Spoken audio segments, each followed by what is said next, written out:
घरे मालिक नथिबा बेले घरु चोरी हैला तदंत बेले भड़ाटिया घरु किछि चोरी सामग्री उद्धार होइतिला किंतु पुलिस कोनोसी कार्यानुष्ठान नेउ नथिबारु एसपी को भेटिचंती घरर मालिक।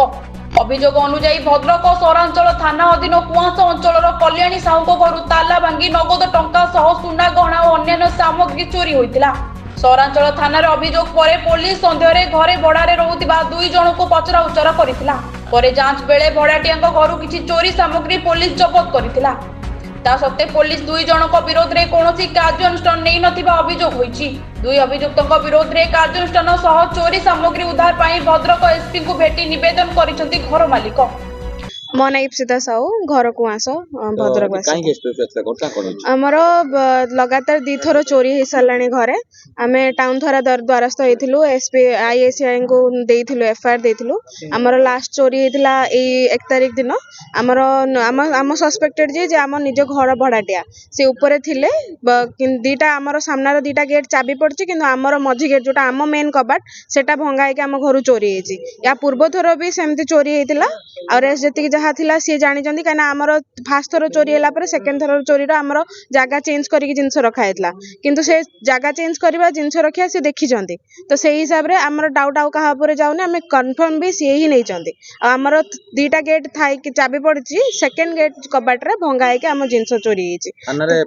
हाँ थाना से दिन राति आम एफआईआर देते आसलु से टाइमिंग जो आम चाबी पकई घर एफआईआर देते आसीचु से टाइमिंग सी घर बाहर की अन्य लोकों सहायता नहीं घर बाहर की जाइचंती बाहर को जितेबाला थाना दिलीप कुमार साहू आसी पहुंचले माने स्पॉट रे कौन है कौन नहीं देखा से से इनक्वारी रे से बाहर आसी पहुंचले तो से टाइमिंग रे तांकू से थाना को नहीं जाइथिले किंतु ता पर स्टेप रे से तांकू थाना रू छाड़ी देले काहे ना से हमकु कहले कि हम पाखरे सफिशिएंट प्रूफ नहीं ता परे जतरा आमे घर भड़ा छाड़ी दे तांकू जतरा से हम घर भड़ा छाड़ीले सेतेबेले आमे पुलिस रो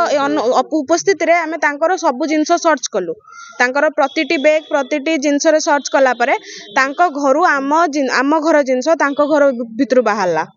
गोटे नुहे 2टा नुहे 6टा 7टा बहुत सारा जिनस जोटा कि आमर पूर्व चोरी जो सुना बॉक्स जो कानफुल जो खोल थिला से खोल सहित पाइले तो ताठारु बड़ प्रूफ आमे कोन आउ पाई परिबा कि हां जन को बिना सस्पेक्ट रे आमे फॉरवर्ड न करी हम बसिबा।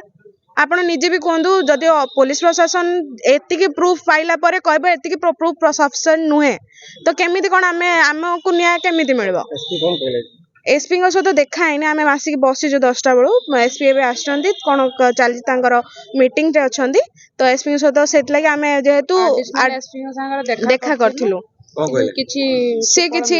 सुफल आसलानी से कहले आमे देखुचु कौन हो पार कौन नहीं आम दाबी रही कि आमे जानी साइलुनी चोर किए पुलिस भी कन्फर्म निजे सी कहले कि हाँ आमे जानी साइलुनी चोर ये कहीं आम घर भीतर जिनस माने मो पिंधा ड्रेस मो पिंधा ब्लाउज जोटा कि तांको घर भीतर बाहर स्वाभाविक कथा नुहे बिल्कुल भी तो सेटा जदि तांको घर भीतर बाहर प्रीवियस जो सुना चोरी होती से बॉक्स जदि तांको घर भीतर बाहर ओबियसली से ही चोर तो से चोर जदि आम कन्फर्म हो सारूनी तो कौ ये आपण फॉरवर्ड न करके रखुचंदी तापरे ऊपर से माने गोटे दिन पुलिस स्टे करले थाना रे तांको ता पर दिन से तांको छाड़ी देले को माने संपुक्त होले भाबुनी आपण ना कोन गायत्री पंडा आउ तांको स्वामी स्नेहाशीष पंडा गायत्री पंडा जी आम घर भितर पसी चोरी करचंदी आउ से तांको स्वामी स्नेहाशीष पंडा जी से तांको सहयोग करचंदी पुलिस तो घंटा उडौची ओबियसली काई ना एतिकी सारा प्रूफ देख साइला परे केही भी नॉर्मल जदि गोटे मनीष विश्वास करि पारछु कि हां एटा एतिकी प्रूफ परे जदि जने चोर बोली तो प्रशासन केमिति न विश्वास करिवो पुलिस ताको मानिया पई भद्रकरू कमल लोचन पंडा को रिपोर्ट टुमाडी टीवी।